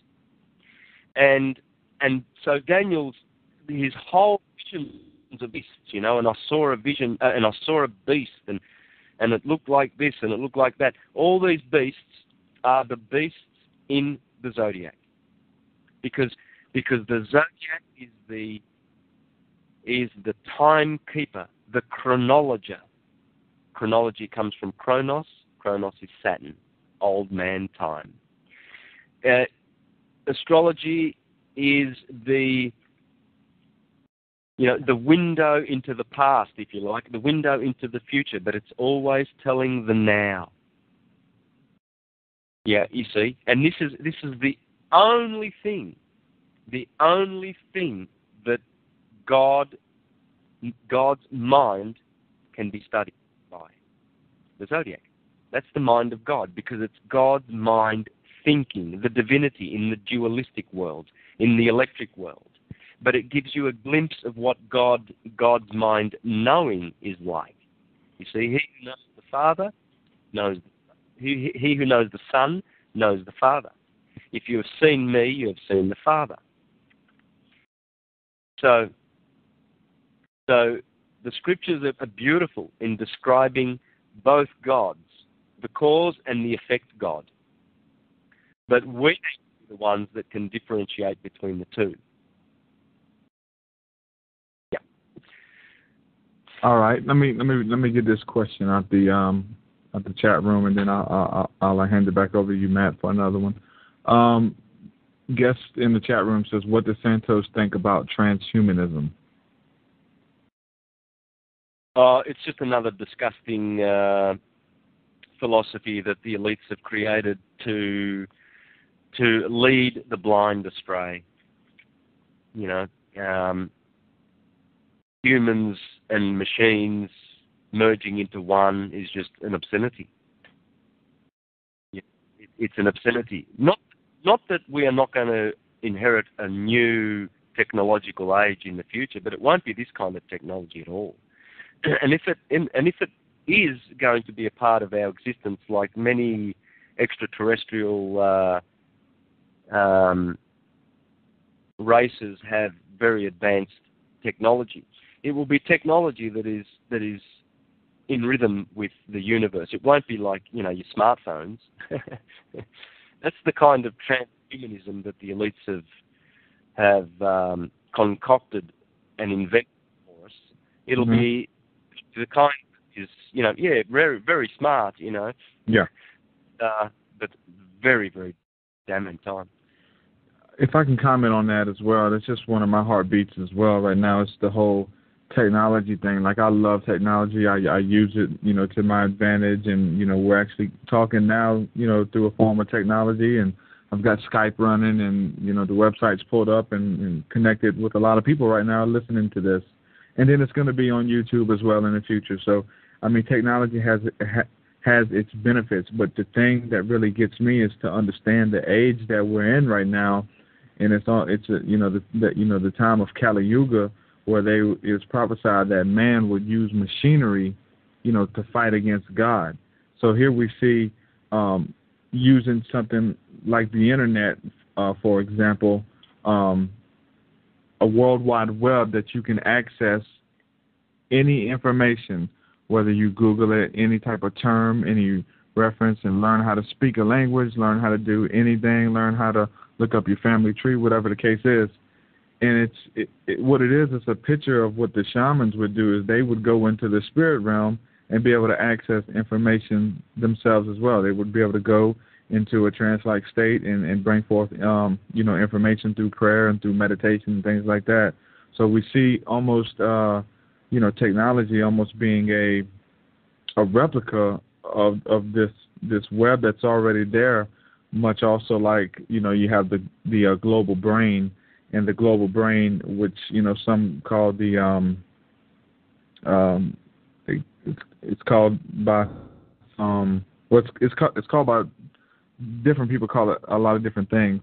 But the global brain, meaning everyone is connected, and you can feel like, say if you walk in a room and you have senses, where the Bible calls it the discernment of spirits, where you walk into a room and you can feel what the spirit is in there. If somebody's having a hard time, you can actually feel that if you're sensitive, and when somebody's going through a hard time. When your friend's about to call you, who you haven't talked to in 6 months, and then you think of them, and then they call you. And the reason that is because we're all connected, and we're totally getting away from that and moving towards a mockery of it, or an expansion of it through something like Facebook, where we're all connected through social media. When somebody has an alert, when somebody's going through a rough time, whatever the case is, they'll tweet about it, put it on Facebook, and there you have that web. What do you think about that? Yeah, and this is a beautiful network that we have. And in the future, this concept will continue, but with technology that is not harmful to us, because our computers are every single computer that exists is very, very, very harmful. Yes, we get all those benefits, and that's great, but all we have to do is just change the way we make these machines, and they will not be harmful. And so when this system, which is governed by money, falls, which will be in the next few weeks, it will fall, and it will be replaced by a system of true currency. Then manufacturers of these machines will have to revert to making them with technology that is not harmful. And we have that technology. We have it. So, look, the future we are making it, and we can turn all of the negative things into positives in the near future. The raping of the earth, we can stop that instantly, absolutely instantly, without any consequences on this planet. And we can revert to free energy within probably, wouldn't take more than a week to get the whole world on free energy. There's a lot of potential, and it remains to be seen, and we're right at the threshold now, so things are going to manifest really quickly from now on. It's not like, it's 2005 and we're talking about 2012 as though it was, 7 years away. Now the crunch is on. We are witnessing it. We are right at the threshold, and we are going to witness some big, big changes. And we'll know how good we are, because we are the creators of this change. So we need to really be careful the next couple of weeks. Be careful with things like, doing the wrong thing, or I would be staying away from places of trouble, getting out of trouble, meditating, concentrating, staying focused for the next few weeks, and really having good intent for what's to come. Be positive about it and have good intent, because our good intent will actually manifest something good. Because guess who's trying to manifest something evil? The soulless ones, who are going into perdition. They are still out there, and they are manifesting as hard as we are. They are all manifestors. But we, the children of the light, we have to conquer what they are manifesting, and what we are manifesting will reveal itself in the next few weeks. I agree. Let me ask you this, and then I'll hand it back over to Matt. How much hate mail do you get versus the good stuff, or people telling you that your works changed their life and you're helping them? Do you get a lot of trolls out there sending you hate mail and messages and trying to discourage you and trying to hack your system and things like that? Not really. No, I've been protected from these morons. I anticipated 2 years ago when I started down this path, I anticipated that I would be constantly barraged by hate mail, and it never happened. Because I think that a lot of, good-hearted people that are still trapped in churches that see my presentations and, switch them off because it conflicts with what they've been taught, I think that they can see that I've put a lot of evidence in there and a lot of proofs, and I know what I'm talking about, and I haven't just botched up some presentations and imagine they sound good and that they're going to stack up. The information's going to stack up. I know everything I've presented stacks up. It absolutely stacks up. There's no scientist or religious type. The Pope will not come along one day and debunk me. It's not going to happen. There's no science. There's no one out there that can properly debunk what I've presented. It's impossible, because it's based on what we collectively know. I've just pulled it. So if I say to you, for instance, okay, so if I say to you, to say hello in Italian, you say buongiorno. Now, are you going to debunk that? Is there any way of debunking that? Someone comes along and says, oh, what a hogwash, Santos, that's buongiorno. How do you know? How do you know that's Italian? Where did you get that from? Et cetera, et cetera. You can't. So there's no argument. So people don't attack me because what I present in my videos is what they already know. Mm-hmm. And, if they really honestly do their soul searching, they will realize that what I'm talking about is stuff that we all know. It's nothing, I'm not a magician pulling it out of the skies. I'm pulling it out of what we all know, every one of us. Totally agree. So, Matt, I'm going to hand it back over to you, man. You got another question? Yeah. I can understand if you want to not speak too much on this, because when I've done research on it and dug in as deep as possible, I've been censored and had entire research papers just deleted from stable servers. So I know that there are people out there trying to suppress some of this, but I was wondering what more you could tell us about about Saturn and the influences of Saturn, both energetically and with its inhabitants and the people who worship the inhabitants of Saturn. What more can you tell us esoterically about that planet? Well, if you follow great occult teachers like Thomas H. Burgoyne, which is the one that I always present in my presentations, he talks about how have all lived on the various planets in the solar system in our various incarnations in this cycle of necessity. So both you and I have lived in Saturn.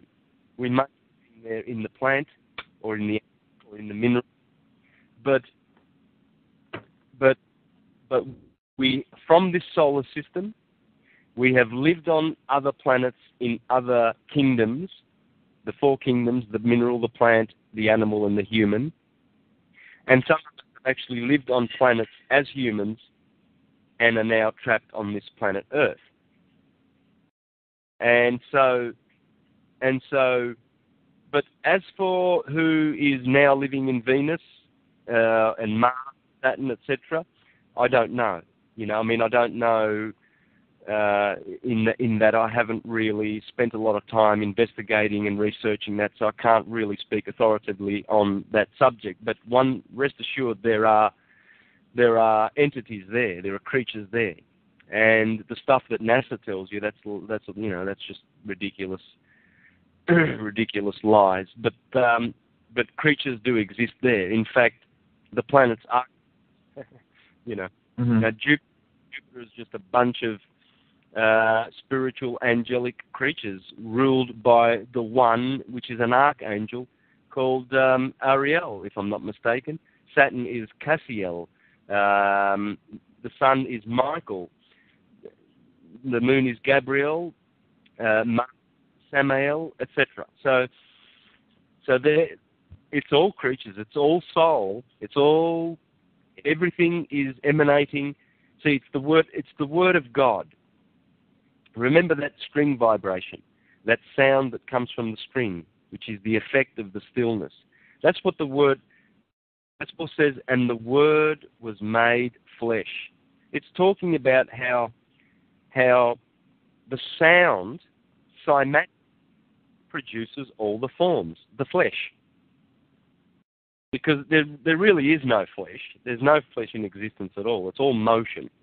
But it's called flesh because in this dimension we can touch it. It's gross. And we feel it and see it. Our senses that are trapped and limited can actually perceive. We call that flesh, you see. But this is the word made flesh. It's the sun, all the planets in the solar system that make see through their sound. If you could hear the sound, the singing of the spheres, if you could hear the sound that emanates from Venus and Mars and all those planets respectively, you would understand what's going on. That everything is produced by sound, which is the frequency of light. And that's what the Bible means. I am the light of the world. And the word of God, the Logos, the word is the sound. It's all about sound and electricity.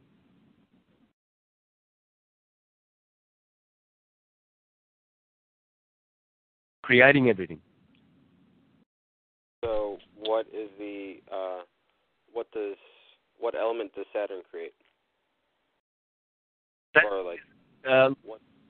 Saturn is of Earth, Capricorn Earth, but he also rejoices and exalts air.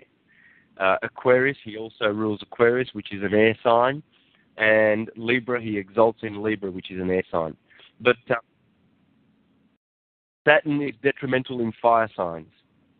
So when Saturn is found in, say, Aries, for instance, not good. Not good.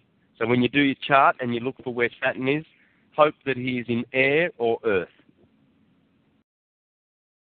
Because otherwise he will have a negative influence on that sign. Because his vibration does not gel with the water. Oh, he's not bad in water, but very bad in fire. But best in earth. And that earth is the molecule, and earth is matter, and that's why Saturn rules matter. Because he coagulates. He congregates and brings together into forms. He makes forms, see?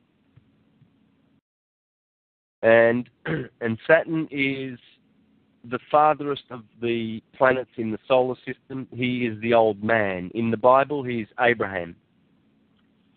Abraham had a wife who sometimes his sister. Well, the wife is the moon. You see, Saturn takes 29.5 years to orbit. The moon takes 29.5 days to orbit. They are considered to be Abraham and Sarah. And when the moon is in conjunction with Saturn, that means that they are married, and Abraham calls Sarah his wife. But when the moon is away from Saturn in the and she's in the other signs, that's when she is his sister. And that's why when Abraham goes down to Egypt, he introduces Sarah as his sister. Well, it's all astrology. It all goes back to the principles of astrology, but you need the mystic key. This is why Jesus said, "Woe to you lawyers. You've thrown away the keys of knowledge, and you hinder these little sheep from going in. You hinder yourselves and the little sheep." And the keys of knowledge are the keys that they should have never forgotten, and that is astrotheology. The theology that comes from the stars, astrology.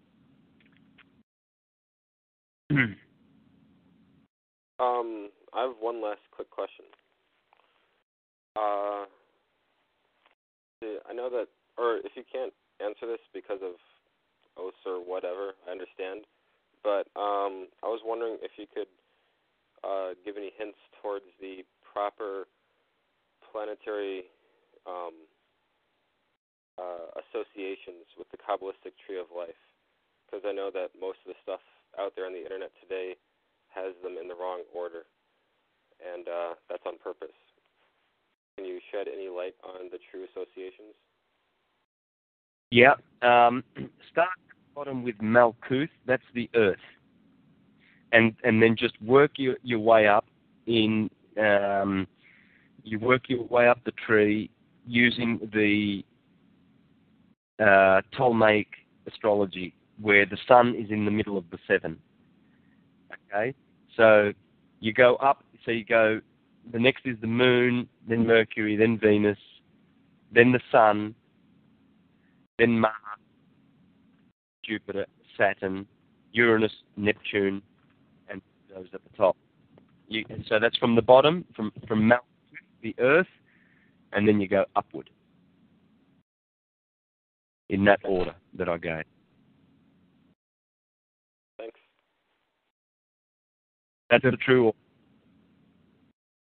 All right, we're coming up on 2 hours now, man. Thanks so much for everything. I want you to give your websites and everything, but after we end the show, I want you to stay on the line. I want to talk with you for a minute.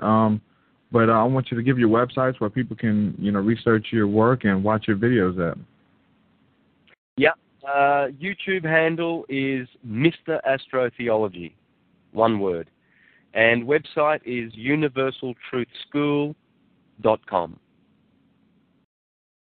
That's amazing. And thanks so much for staying with us for 2 hours, man. We got a lot covered, and tried to keep it on a a basic principle question, because like a lot of people ask me questions or whatever, like really into like the ABC type stuff. So I try to keep it as grounded as I could, and you answered a lot of questions, man. Thanks so much for spending the time with us. Thanks for having me, guys. Thank you very much. All right, and we will have next week, I believe. I know I said it last week, but we will have Bill Bean on next week, and you guys definitely wanted to check out that show. We're going to be talking to him.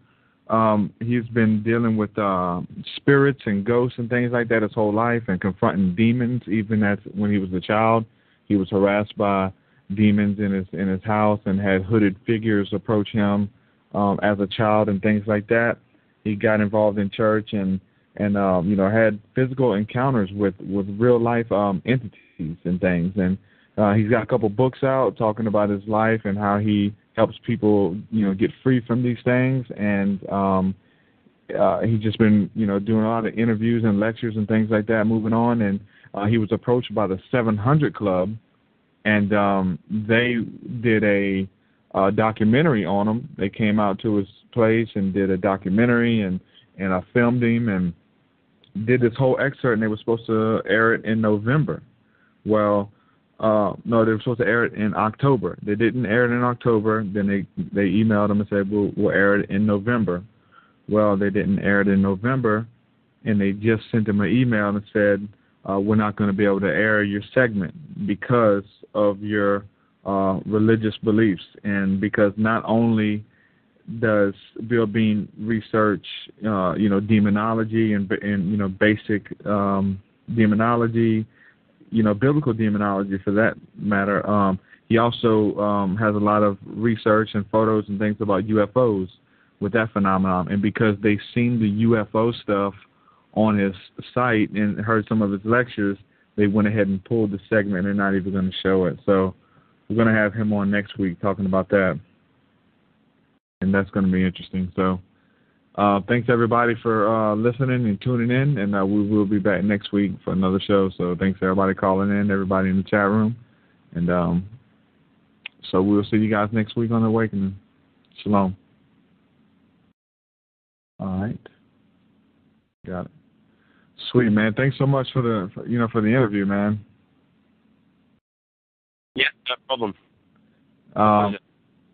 Yeah, just definitely pushing your work, and I do music and stuff. I'm gonna try to do a song, man, and feature some of your work in one of my songs.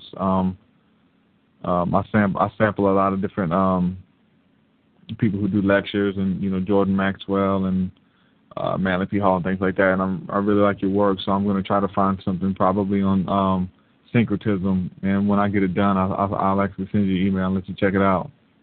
Right. Hopefully you'll like it.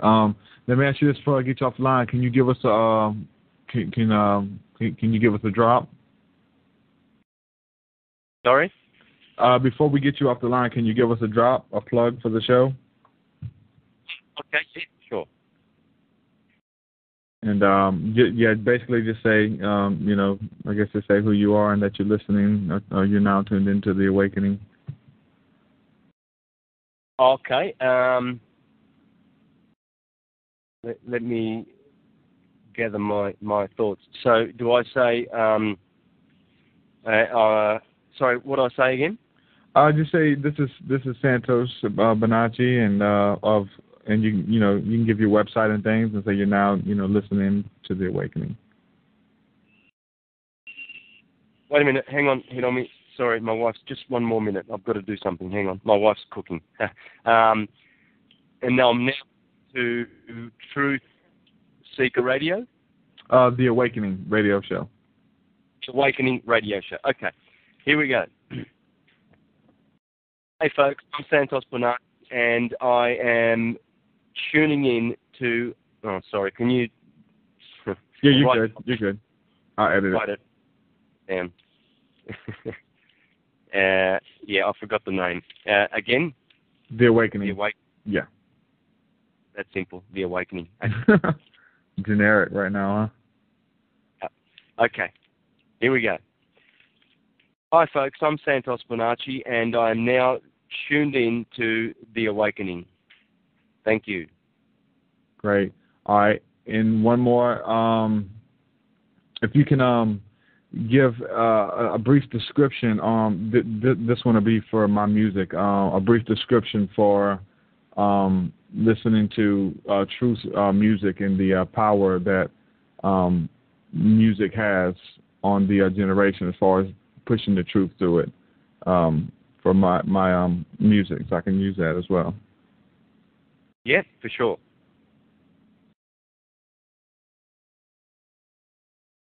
So just basically describe the power of the arts and of music, and pushing, using music as a medium, and I guess say let's see, check out Truth Seeker's music at truthseekermusic.com at the end of it. And just talk about the power of music, yeah, for consciousness. Yeah, for consciousness and getting the truth out there. Yeah. Yeah. Here we go. Music is one of the best mediums for getting the truth out and for expressing truth, and it's a very, very powerful consciousness expander. Please check out the work of Truth Seeker and the music of Truth Seeker, and enjoy and experience the consciousness expansion of this music. And that wasn't very good. Let me do another one. Sweet. Go ahead.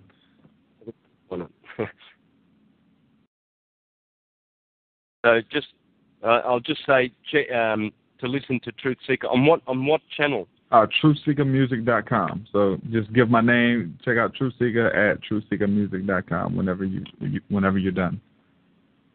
TruthSeekerMusic.com. Beautiful. All right, here we go. Music is one of the most powerful expressions of truth that we have. It is a very powerful consciousness expander and a great medium for transmitting truth. Check out the work of Truth Seeker at truthseekermusic.com for some great and powerful consciousness expanding music. Great.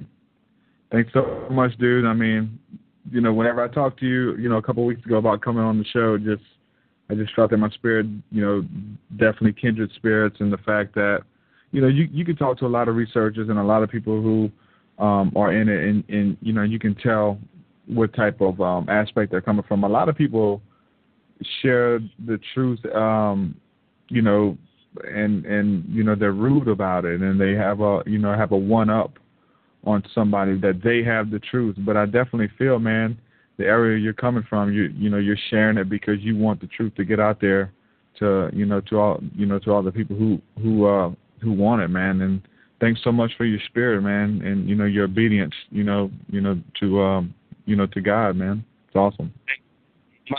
Yes, that's very kind. All right, brother. Well, I'll be in touch with you, man, and we'll try to have you back on here in the next few months or so, if you don't mind. Thank you. All right, brother. Bless you, man. Good. Bye-bye. Bye-bye.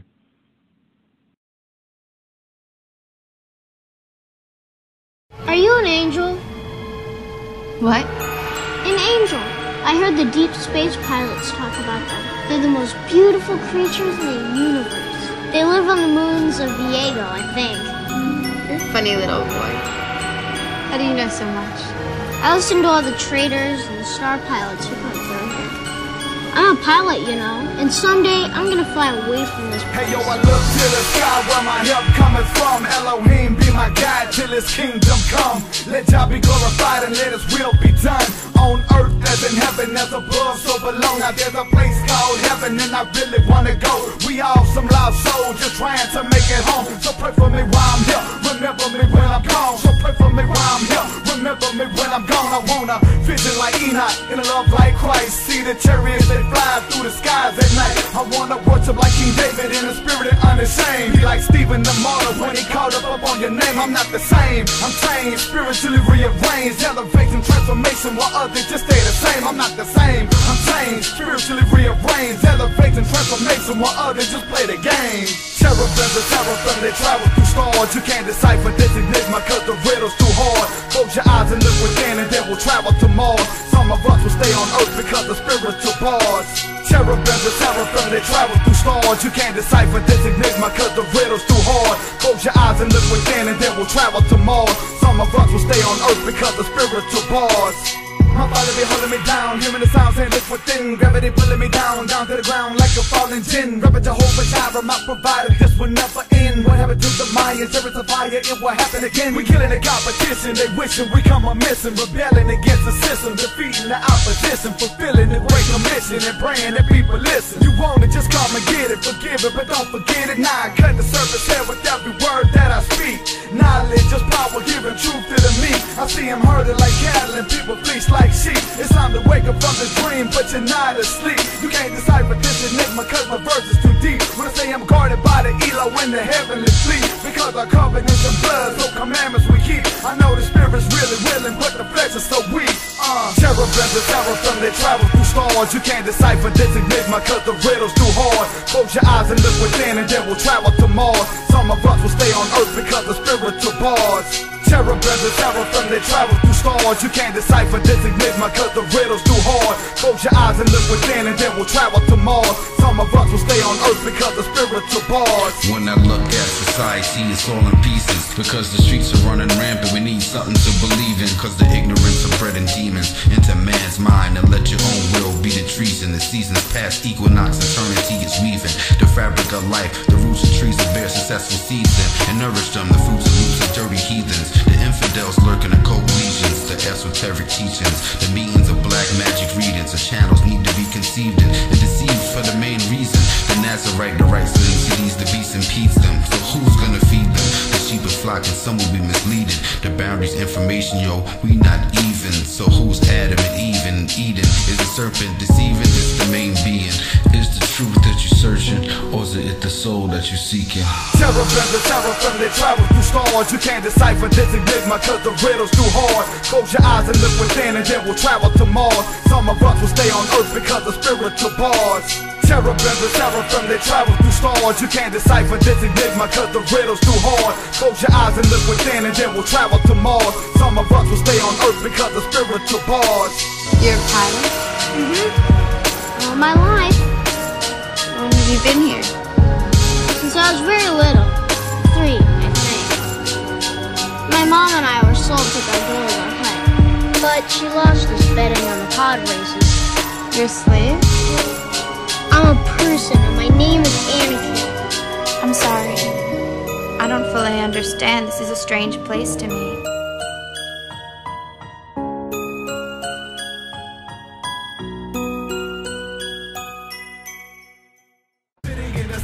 And now with the knowing, I'm thinking about my karma, my reaping and sowing. I'm speaking to my father, I'm praying for my homies, reflecting on my memories, reflecting on my journey. Who are my friends and who are the phonies? Who are my partners and who try to control me? I will not let them rock me, I will not